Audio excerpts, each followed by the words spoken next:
मर कर जीता, जी कर मरता, वही साधु संत है। मरने में आनंद है भाई, जीने में आनंद है।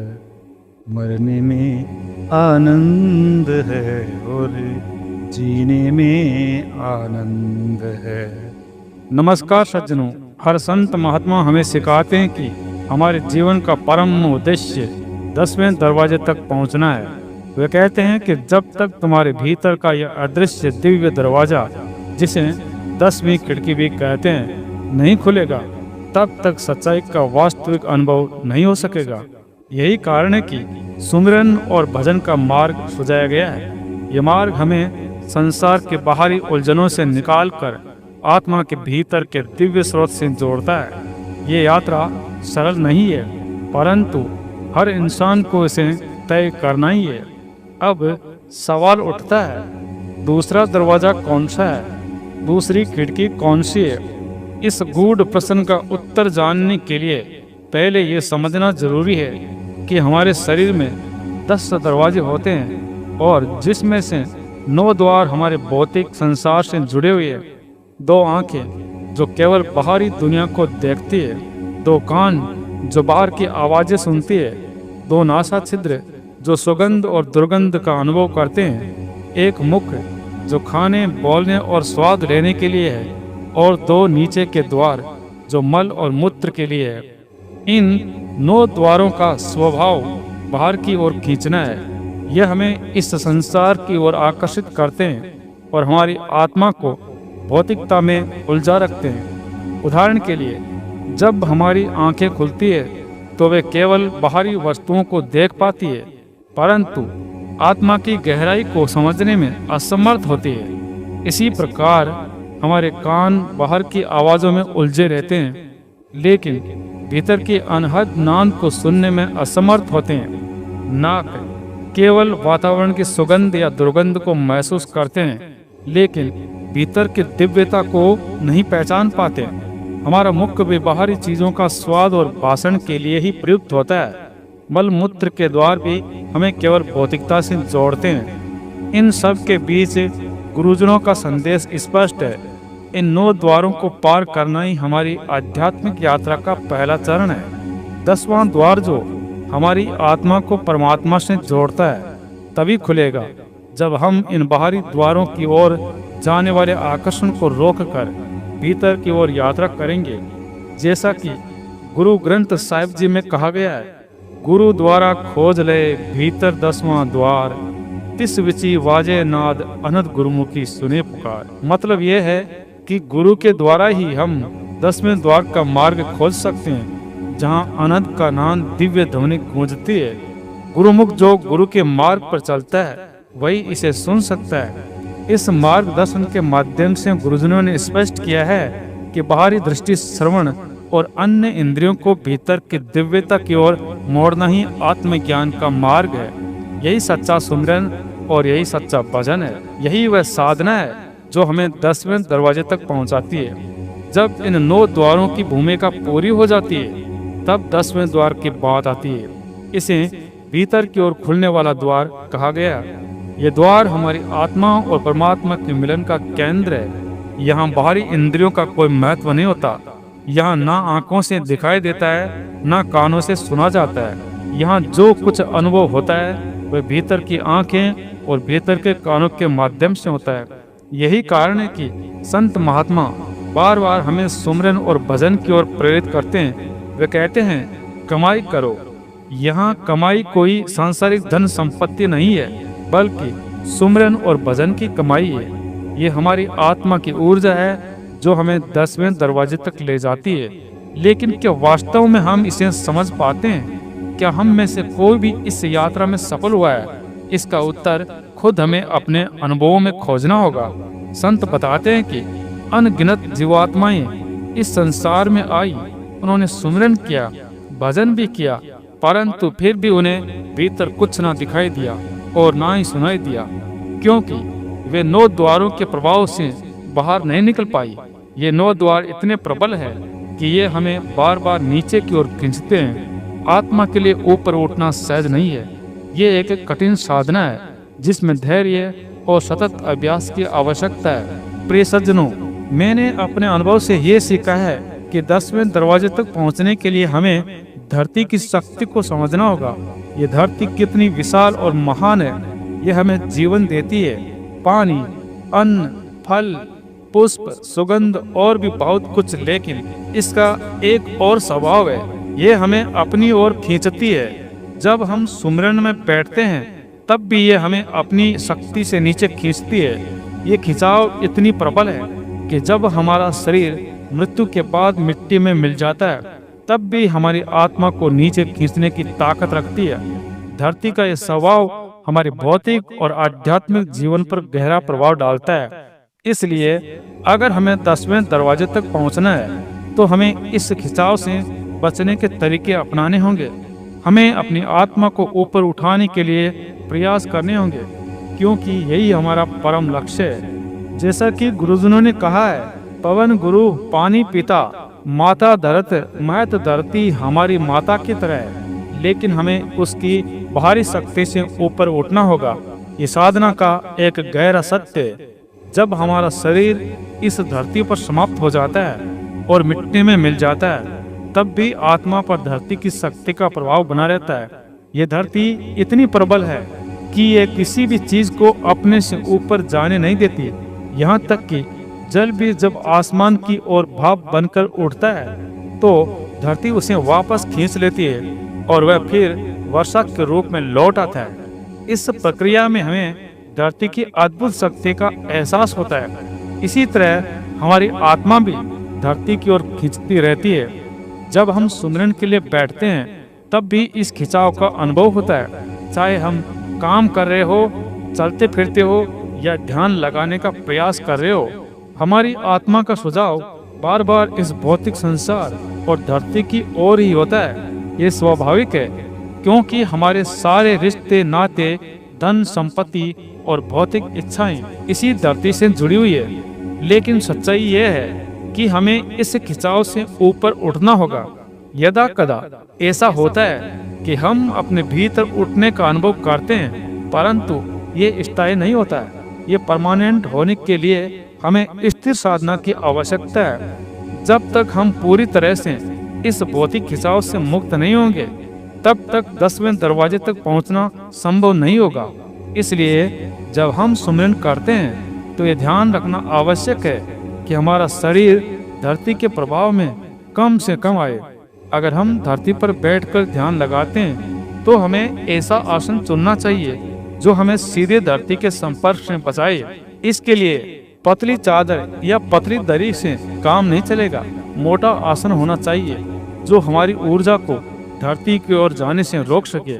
लकड़ी का मजबूत आसन या चौकी इस कार्य के लिए उपयुक्त है। इसके लिए मैं आपको एक सबसे ज्यादा इम्पोर्टेंट चीज बताने वाला हूँ, जो है कंबल। जो ऊन की कंबल होती है, जो पुराने टाइम में होती थी, वह कंबल अगर बिछा कर आप बैठेंगे तो ये इसके लिए बहुत ही उपयुक्त साधन है और उपयुक्त आसन है। इससे आपकी ऊर्जा पृथ्वी की ओर नहीं जाएगी। ये मैंने अपने अनुभव से सीखा है। जब मैंने कंबल की चौकी पर बैठकर सुमिरन और भजन किया तो इसका प्रभाव बहुत गहरा महसूस किया। ये प्रभाव उससे कहीं अधिक था जब मैं सीधे धरती पर पतले आसन पर बैठा। यहाँ तक कि कुर्सी, सोफा या पलंग पर बैठकर ध्यान करना भी प्रभावशाली हो सकता है, परंतु एक उपयुक्त आसन से हमें सर्वोच्चतम अनुभव मिलता है। इतिहास में भी ये देखने को मिलता है कि संत महात्मा जब ध्यान लगाते थे तो वे हमेशा किसी न किसी आसन पर बैठते थे। आज का समय जिसे कलयुग कहा जाता है पहले से अलग है। धरती की खींचने वाली शक्ति और संसार की माया अब और भी प्रबल हो चुकी है। इसलिए हमें अपने ध्यान के लिए साधन और तरीके भी उसी के अनुसार बदलने होंगे। जब हम ऐसा करेंगे तो सुमिरन का अनुभव और भी प्रभावशाली और गहरा होगा। इस कलयुग में जहाँ हर कदम पर माया का प्रभाव गहराता जा रहा है, विवेकशील व्यक्ति वही है जो ज्ञान का सही उपयोग करना जानता है। वह समझता है कि जीवन की जटिलताओं से पार होने के लिए सरल और व्यवहारिक रास्ते अपनाने चाहिए। समय के साथ परिस्थितियां बदलती रहती है और पहले जो साधन पर्याप्त होते थे वे आज के लिए अपर्याप्त हो सकते हैं। माया की इस प्रबल शक्ति को समझते हुए मैंने अपने अनुभव से पाया है कि ध्यान के लिए मोटा और मजबूत आसन अत्यावश्यक है। एक छोटा या पतला आसन आज की माया की खिंचाव से हमें बचाने में सक्षम नहीं है। यही वजह है कि मैंने इस अनुभव को आपके साथ साझा करना अपना कर्तव्य समझा। भाई, ये समझ लो कि 10वें दरवाजे तक पहुँचे बिना हमारा कुछ भी बनना संभव नहीं है। ये द्वार हमें हमारी आत्मा के वास्तविक स्थान तक ले जाता है, लेकिन ये मार्ग इतना आसान नहीं है। हमारी बाहरी इंद्रियां, आंखें, कान, नाक सिर्फ इस संसार की माया को देखती है और अनुभव करती है। इनसे हमें परम सत्य तक पहुंचने का मार्ग नहीं मिलेगा। यदि हमें उस सत्य का अनुभव करना है तो हमें अपनी भीतरी आंखों और भीतर के कानों को खोलना होगा। ध्यान रखो, केवल आंखें बंद कर लेने से कुछ नहीं होगा। यदि हमारा ध्यान फिर भी सांसारिक माया में उलझा हुआ है तो हम उस मालिक तक कभी नहीं पहुंच पाएंगे। प्रिय सज्जनों, 10वां द्वार जो हमारे माथे के बीचों बीच ऊपर, जैसे आपने एक छोटे बच्चे को देखा होगा, छोटा बच्चा होता है, उसके माथे पर बीच में सेंटर में एक लचीली जगह होती है, यानी खड्डा जैसा होता है, परंतु उस पर चमड़ी आई हुई होती है। वही 10वां द्वार है। छोटे बच्चे के सिर में जब उंगली से दबाया जाता है तो वहाँ खड्डा जैसा महसूस होता है, उसे ही 10वां द्वार कहते हैं। और वहीं से आत्मा की दिव्य यात्रा प्रारंभ होती है। प्राचीन ग्रंथों में इसे सटीक रूप से वर्णित किया गया। जब आत्मा शरीर से अलग होती है तो यह शरीर मिट्टी में मिल जाता है। चाहे इसे जलाया जाए, दफनाया जाए या जल प्रवाहित किया जाए, आत्मा अपने सूक्ष्म यात्रा पर निकल जाती है। आत्मा का अंतिम गंतव्य वही है जहाँ उसका मूल स्थान है। लेकिन ये यात्रा तब तक पूरी नहीं हो सकती जब तक हम जीते जी अपने शरीर से आत्मा को अलग करने की साधना नहीं करते। संतों ने इसे जीते जी मरना कहते हैं। इसका अर्थ है इस भौतिक शरीर से अलग होकर आत्मा को परमात्मा के निकट ले जाना। जब आत्मा 10वें दरवाजे तक पहुंचती है तो शरीर मिट्टी के समान अनुभव होता है। महत्वहीन और अर्थहीन जो व्यक्ति विवेकशील है वह संसार की माया में रहते हुए भी उससे अलग रहते हैं। वह अपने घर और परिवार, सामाजिक कर्तव्यों का पालन करते हैं, लेकिन वह कभी भी इनसे भीतर तक नहीं जुड़ते हैं। इसके विपरीत साधारण व्यक्ति किसी भी घटना के प्रभाव में आकर व्यतीत हो जाता है और शोर मचाना या दूसरों को उलझाना शुरू कर देता है। यही खास उलझनों का मूल कारण है। जो संतों के मार्ग पर चलता है और 10वें दरवाजे का अनुभव करता है, वह हर घटना को हरि की इच्छा मानकर स्वीकार करता है।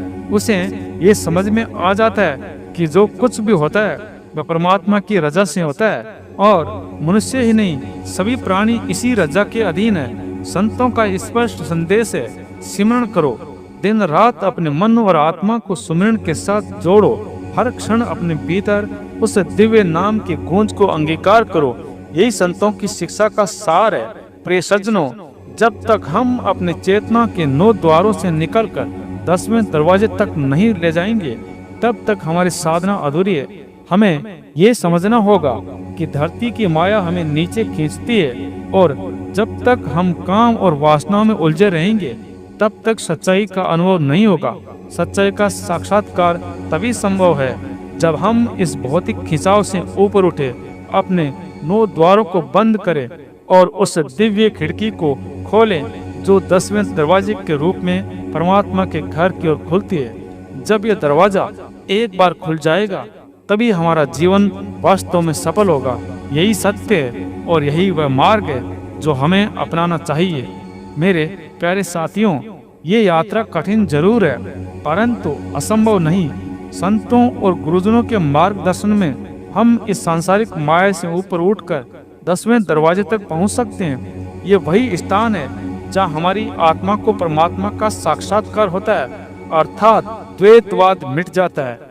जब तक हम अपने भीतर की यात्रा को नहीं अपनाते तब तक सत्य, शांति और आनंद का अनुभव अधूरा रहता है। लेकिन याद रखिए, ये साधना केवल धैर्य, श्रद्धा और सतत अभ्यास से ही संभव है। जैसा कि गुरु ग्रंथ साहिब जी में कहा गया है, सो सतगुरु प्यारा मेरे नाल, जित्ते कित्ते मैनू ले जाए। सच्चा गुरु हर समय मेरे साथ है।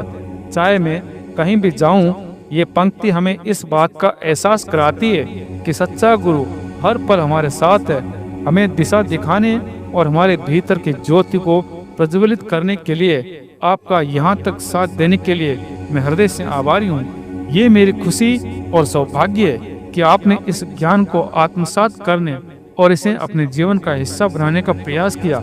अगर इन शब्दों ने आपके जीवन में किसी भी रूप से प्रेरणा का संचार किया हो तो मेरे लिए ये परम आनंद और संतोष की बात होगी।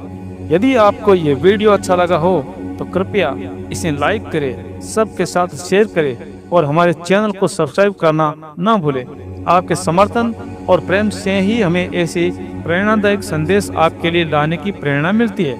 सतगुरु की वाणी पढ़ते समय यदि कोई त्रुटि या कमी रह गई हो तो मैं विनम्रता पूर्वक आपसे क्षमा चाहता हूँ। आपका सहयोग, स्नेह और विश्वास मेरे लिए अत्यंत मूल्यवान है और इसके लिए मैं हृदय से कृतज्ञ हूँ। आप सभी को दिल से धन्यवाद, शुभकामनाएं और आभार। मिलते हैं अगले वीडियो में, तब तक के लिए सुमिरन करते रहिए, अपने भीतर की शांति को खोजते रहिए और इस दिव्य यात्रा को पूरे मन से जारी रखिए। धन्यवाद।